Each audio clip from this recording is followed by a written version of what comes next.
கண்மணி எப்படி இருக்குன்னா வெள்ளவெளி இருக்கு, அடுத்தல கருவெளி இருக்கு, அதுக்கும் உள்ளால கண்மணி பூமியை போல அந்த இடத்துல இருக்கு.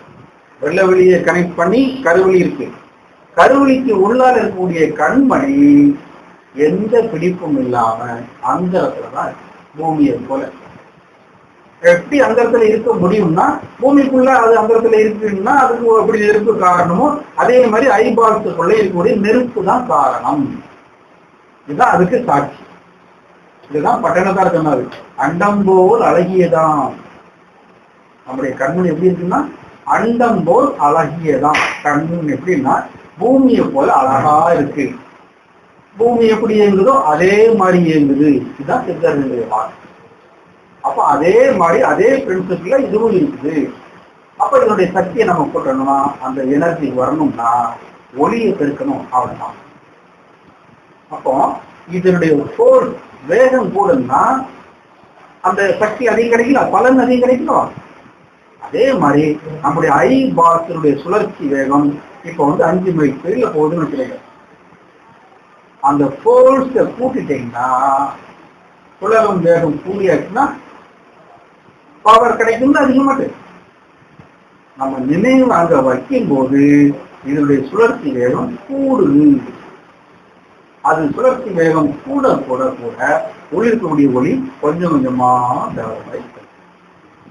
அது பெருசாகும் போது அதை மறைச்சிருக்கக்கூடிய அந்த ஒளியினாலே அதுவும் உருகி கரைச்சி. இதுதான் தவம் செய்யறதும், தவம் செய்யறதுனால நமக்கு கிடைக்கக்கூடியதும், நம்ம உடம்பினுடைய நம்முடைய உயிர் ஆன்ம நிலையம். இதை மட்டும் ஒருத்தன் தெரிஞ்சுட்டா போற, வேற கதை அது இது ஒன்றும் வேண்டாம். இதை மட்டும் செய்தா போற, வேற ஒன்றும் தேவை. எங்கேயும் போக வேண்டியதில்லை, எதுவும் செய்ய வேண்டியதில்லை. இந்த தவத்தை மட்டும் எங்க வேணாலும் போயிருந்து செய்யலாம். பஸ்ல போகும்போது, சும்மா இருக்கும்போது, எங்க வேணாலும் நேரம் கிடைக்கும் போதுன்னா அந்த நினைவை மட்டும் கண் மணியில நிறுத்திட்டா போறோம். தான் இதுக்கு சட்டா திட்டா அது இது ஒன்றும் கிடையாது. எப்போ வேணாலும் செய்யலாம், எந்த இடத்துல வேணாலும் செய்யலாம். இதுக்கு ஒண்ணும் கிடையாது. கண்ணுல மணியில அந்த ஒளியில நினைவை நிறுத்தணும், அவ்வளவுதான். தீட்சை பெற்று அந்த உணர்வு பெற்று அந்த உணர்வை மட்டும் லைத்து நீங்க உட்கார்ந்த வரும் ஒழுங்கு போயிடும். அது நீங்க எவ்வளவு தூரம் வேலை செய்யறீங்களோ அதுக்கு தகுந்த கூலி 8 மணி நேரம் டியூட்டி பார்த்தா அதுக்கு ஒரு சம்பளம். ஓவர் டைம் பாத்தீங்கன்னா அதுக்கு சம்பளம் கிடைக்குங்களா? கஷ்டப்பட்டு உழைங்க, பலன் கிடைக்கும். அந்த கஷ்டப்படுறது எது வரைக்கும்னா நீங்க சேர்த்து வச்சிருக்கக்கூடிய வினையை பொறுத்து. கொஞ்சம் வினை இருந்தா ஈஸியா கிடைச்சிடும். நிறைய வினையை சேர்த்து வச்சா கொஞ்சம் கூட கஷ்டப்பட வேண்டியது. எல்லா வினையும் வரும், ஒண்ணும் இல்லாம போகும் ஒருவரால. அந்த வினையை நம்ம ஆராய்ச்சி பண்ணக்கூடாது. எப்படி ஏன் வந்து அப்படின்லாம் யோசிக்கூடாது. வந்துருக்குன்னா நம்ம செய்திருக்கோம்னு அர்த்தம், அவ்வளவுதான். அதை போட்டு சாதாரண சொல்லுவாங்க, பல்ல குத்தி நாரக்கூடாதுன்னு சொல்லுவாங்களா, நம்ம பல்ல குத்தி நம்மளே நாரே விடுறாங்க.